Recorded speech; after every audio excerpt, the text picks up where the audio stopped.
Hello everyone, मैं doctor विजय श्रीवास्तव अपने YouTube channel मिसकम 30 पर आप सभी का स्वागत करता हूं।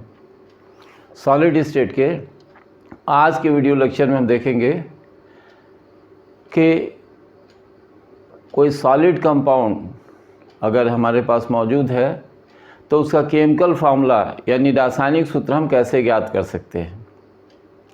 यानी कोई भी क्रिस्टलाइन सॉलिड क्रिस्टलीय ठोस अगर बताया जाए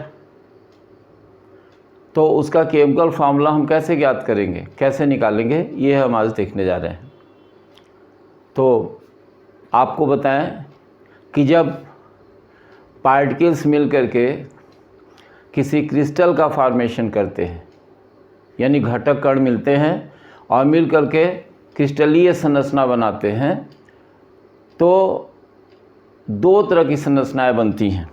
जो स्ट्रक्चर्स बनते हैं या तो सीसीपी स्ट्रक्चर्स बनते हैं, क्यूबिक क्लोज पैक स्ट्रक्चर्स बनते हैं, घनी या निविड संकुलित संरचनाएं बनती हैं, या एचसीपी संरचना बनती है, हेक्सागोनल क्लोज पैक्ड स्ट्रक्चर, यानी खटकोणीय निविड संकुलित संरचना ये बनती है। अब इन संरचनाओं के बनने में वायर्स भी बनते हैं। तो वायर्स जो बनेंगे यानी जो रिक्तियां बनती हैं, वो रिक्तियां कौन कौन सी होती हैं? रिक्तियां होती हैं ऑक्टाहेड्रल, यानी कह सकते हैं अष्टफलकीय,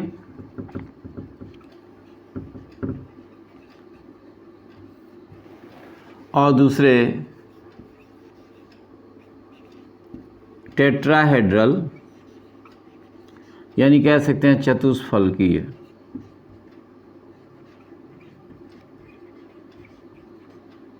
तो दो तरह की रिक्तियां बनती हैं।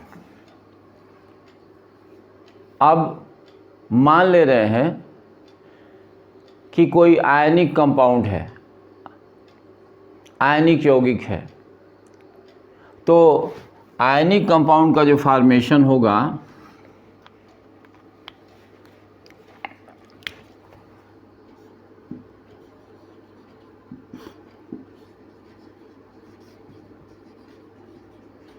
तो आयनिक कंपाउंड बना होगा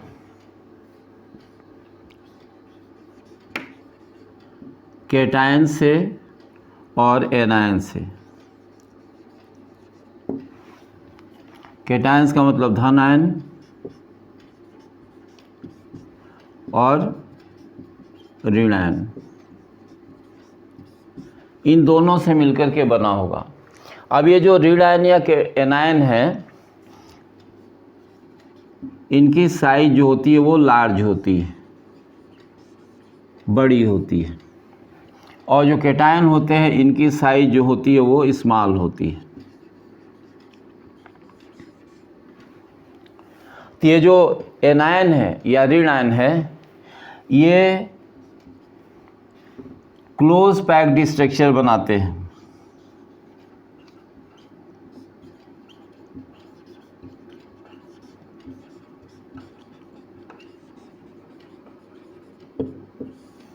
यानी कह सकते हैं कि आयनिक यौगिकों का जब फॉर्मेशन होता है, आयनिक कंपाउंड्स का जब फॉर्मेशन होता है, तो एनायन स्ट्रक्चर फॉर्म करते हैं, सीसीपी या एचसीपी, और उनमें जो वायर्स बनते हैं वो वायर्स ऑक्युपाई होते हैं, भरे जाते हैं कैटायन से, जिनकी साइज स्मॉल होती है।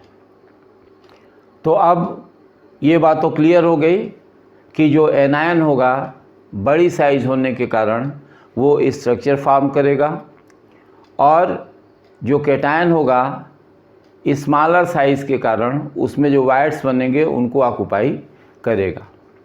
अब जितने भी वायर्स बनते हैं, चाहे वो ऑक्टाहेड्रल वायर्स बनते हो या टेट्राहेड्रल, सभी वायर्स ऑक्युपाई नहीं होते। यानी आयनिक क्रिस्टल में 100% स्पेसेस जो होते हैं वो फिलअप नहीं हो पाते हैं, भरे नहीं जाते। तो होता क्या है उसमें,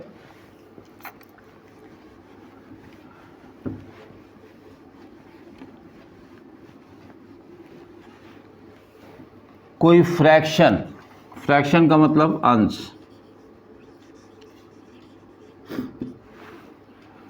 fraction of the wide, tetrahedral void हो या एक्टाहेड्रल वाइड हो, उनका कोई फ्रैक्शन या अंश ही भरा जाता है। अब कौन सा फ्रैक्शन भरा जाएगा, जो फ्रैक्शन होगा इसकी वैल्यू कितनी होगी,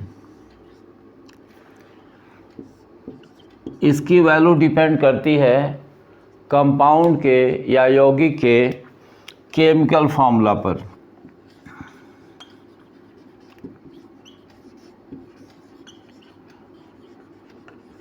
यानी हम कह सकते हैं दूसरे तरीके से कि अगर केमिकल फार्मूला पता है तो हम पता कर सकते हैं कि जो वाइड्स हैं उनका कितना फ्रैक्शन भरा हुआ है, या अगर कितना फ्रैक्शन किसी वाइड का भरा है, अगर ये पता है हमको तो हम कंपाउंड का केमिकल फार्मूला फाइंड आउट कर सकते हैं।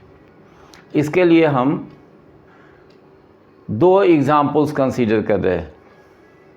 तो पहले एक बार समराइज़ करें चीज़ों को, आपको बताएं कि जो क्रिस्टलाइन स्ट्रक्चर्स बनते हैं, क्रिस्टलीय संरचनाएं बनती हैं पार्टिकल्स से, वो दो तरह की होती हैं, CCP और HCP, और इनके बीच में वाइड्स भी बनते हैं, चाहे ऑक्टाहेड्रल वाइड्स बने, टेट्राहेड्रल वाइड्स बने।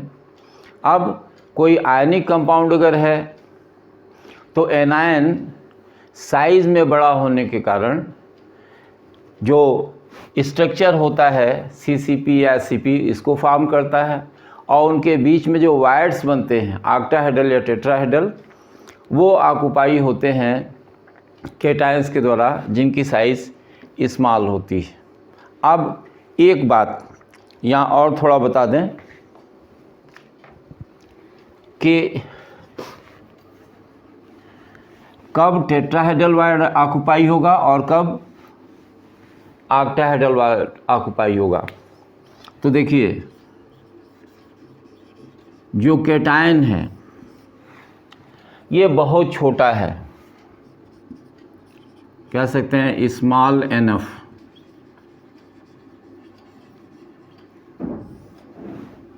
बहुत छोटा है साइज़ में, तो ये ऑक्युपाई करता है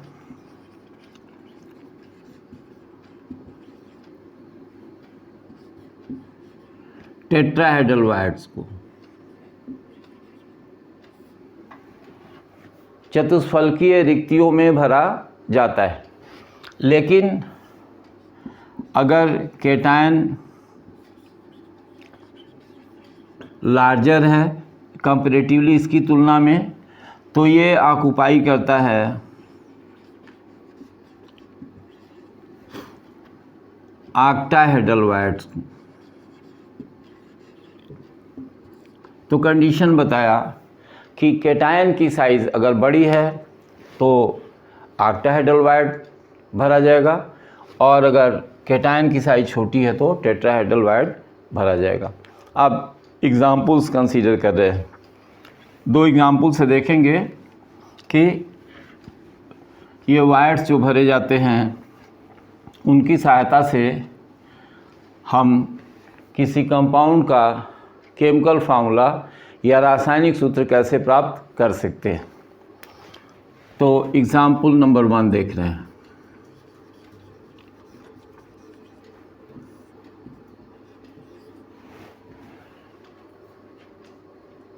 आपको बताएं X और Y ये दो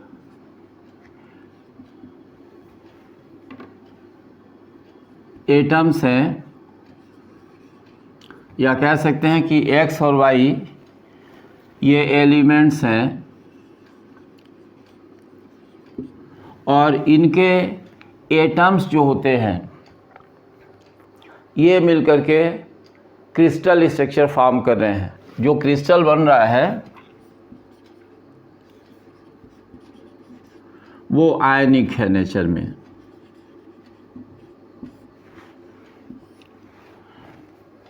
तो ये कह रहे हैं इसमें कि जो Y है, Y के जो एटम्स हैं ये एनायंस के रूप में हैं, रिनाइन के रूप में हैं। नेचुरली इनकी साइज जो होगी वो लार्ज होगी।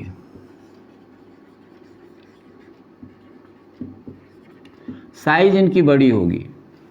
तो बड़ी साइज होने के कारण ये CCP या HCP स्ट्रक्चर फॉर्म करते हैं। इस केस में जो स्ट्रक्चर बन रहा है वो HCP स्ट्रक्चर बन रहा है, हेक्सागोनल क्लोज पैक्ड स्ट्रक्चर। तो Y के एटम्स जो आयंस के फॉर्म में हैं वो साइज में लार्जर होने के कारण HCP स्ट्रक्चर फॉर्म करते हैं। और जो ऑक्टाहेड्रल वायर्स हैं, इस स्ट्रक्चर में जो ऑक्टाहेड्रल वायर्स हुए, ये वायर्स होते हैं, ये ऑक्युपाई हो रहे हैं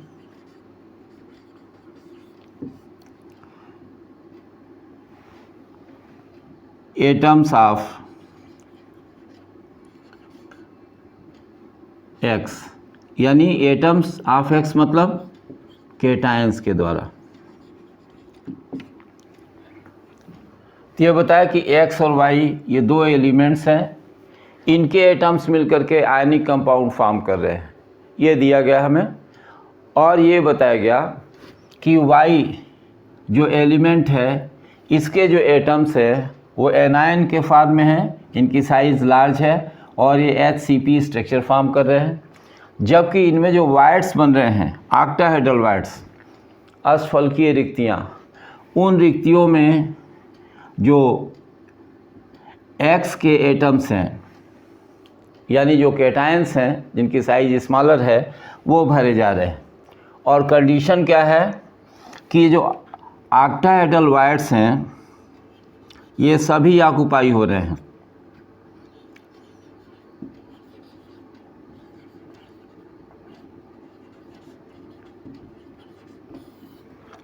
सभी वायर्स जो होते हैं ऑक्युपाई हो जा रहे हैं। तो पूछा क्या जा रहा हमसे, हमको बताना है कि केमिकल फार्मूला क्या होगा, X और Y से बनने वाले आयनिक कंपाउंड का रासायनिक सूत्र क्या होगा। तो अब देखते हैं इसको। उम्मीद करते हैं कि प्रॉब्लम समझ में आई होगी कि X और Y ये एलिमेंट्स हैं, इनसे आयनिक कंपाउंड बना। Y के एटम्स एनायंस के फॉर्म में होते हैं, स्ट्रक्चर बनाते हैं HCP। जो उनमें ऑक्टाहेड्रल वायर्स बनते हैं वो सभी ऑक्टाहेड्रल वायर्स X के एटम्स यानी केटायंस द्वारा ऑक्युपाई हो जाते हैं। तो अब क्या करेंगे हम इसमें, मान लेते हैं चीज़ों को। क्या मानेंगे,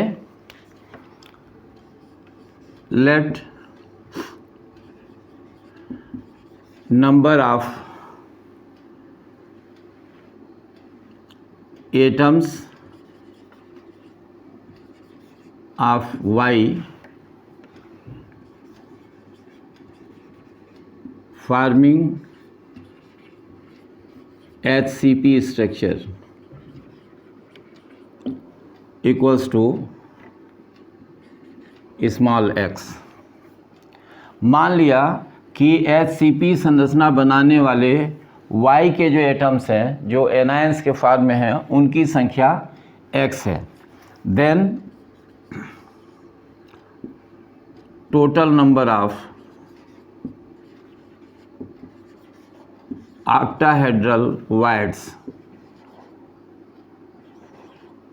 ये इक्वल्स टू कितना हो जाएगा, ये भी x के इक्वल हो जाएगा। तो कुल अष्टफलकीय रिक्तियों की संख्या कितनी होगी, वो भी x हो जाएगी।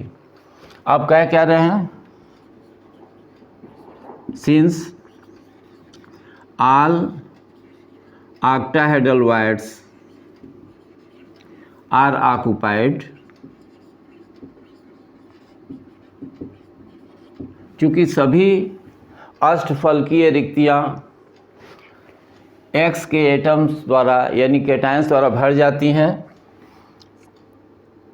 देयरफॉर रेशियो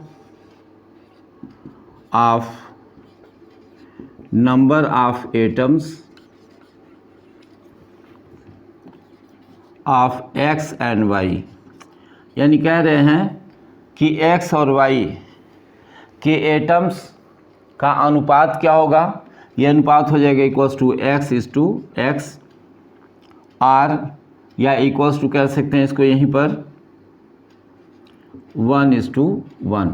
रेशियो क्या हो गया, 1:1 का हो गया, यानी जितने एटम्स इसके उतने एटम्स इसके।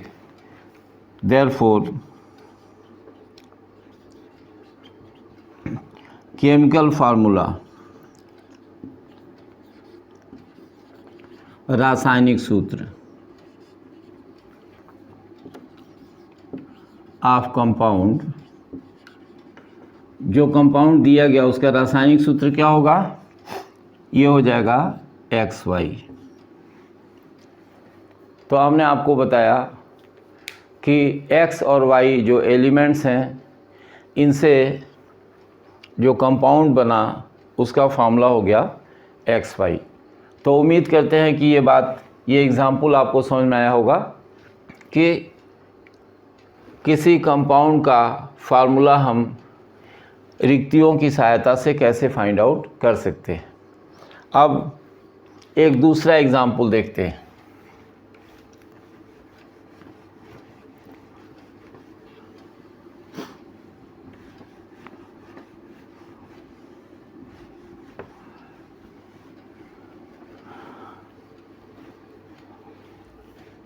दूसरे एग्जाम्पल में क्या है कि एलिमेंट्स हो गए A और B,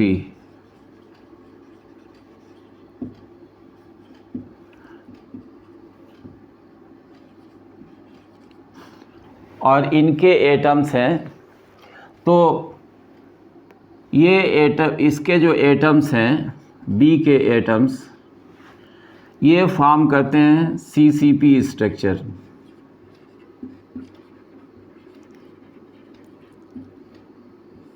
इनके एटम से CCP स्ट्रक्चर बनता है, और A के जो एटम्स होते हैं ये ऑक्युपाई करते हैं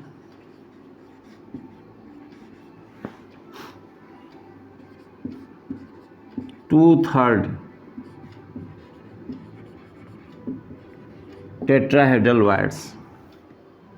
कह रहे हैं कि A और B दो एलिमेंट्स हैं जिनके एटम से एक क्रिस्टल का फॉर्मेशन होता है। अब B के जो एटम्स हैं वो CCP स्ट्रक्चर फॉर्म करते हैं, क्यूबिक क्लोज पैक संरचना बनाते हैं, घनीय निविड़ संकुलित संरचना बनाते हैं, जबकि A के एटम्स, इनमें जो टेट्राहेड्रल वायर्स होते हैं, चतुष्फलकीय रिक्तियाँ होती हैं, उनका 2/3 जो था वो ऑक्युपाई कर लेते हैं। हमको बताना है कि इस कंपाउंड का मॉलिक्यूलर फार्मूला या केमिकल फार्मूला क्या होगा। तो अब हम मान लेंगे इसमें, let number of atoms of B equals to X। यही लैटिस बना रहा है। Therefore number of tetrahedral voids formed, इसलिए बनने वाले चतुष्फलकीय रिक्तियों की संख्या कितनी हो जाएगी, इसकी संख्या के दुगुनी 2x। क्या दिया है, given that 2/3 tetrahedral voids are occupied, मतलब 2/3 चतुष्फलकीय रिक्तियां भरी हुई है। तो क्या निकाल सकते हैं? Therefore number of atoms of A occupying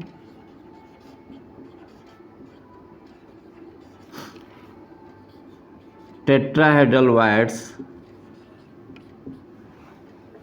कितने एटम टेट्राहेड्रल वायर को ऑक्यूपाई करेंगे? कितना हो जाएगा?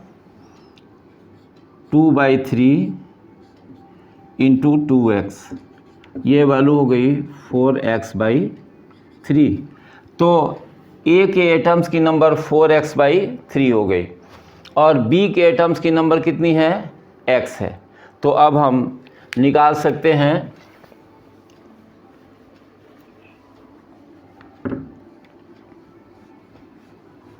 यहाँ ऊपर बता रहे हैं चीज़ों को, यहाँ से हम ट्रांसफ़र करें चीज़ों को यहाँ। तो रेशियो ऑफ A/B या A एंड B, A और B का रेशियो क्या हो जाएगा? ये इक्वल्स हो जाएगा x, ये A के लिए हो गया आपका 4x/3 ये हो गया। A के लिए आया 4x/3 और B के लिए आया x, तो ये रेशियो हो गया। ये इक्वल्स टू कह सकते हैं x से x कैंसिल हो जाएगा, तो 4/3:1 ऐसे कह सकते हैं, या कह सकते हैं R, इसी को बता सकते हैं 4:3। तो रेशियो क्या हो गया इसका? 4:3 हो गया। तो 4:3 जब हो गया तो फार्मूला हम निकाल सकते हैं। तो यहाँ बता दे रहे हैं देयरफॉर केमिकल फार्मूला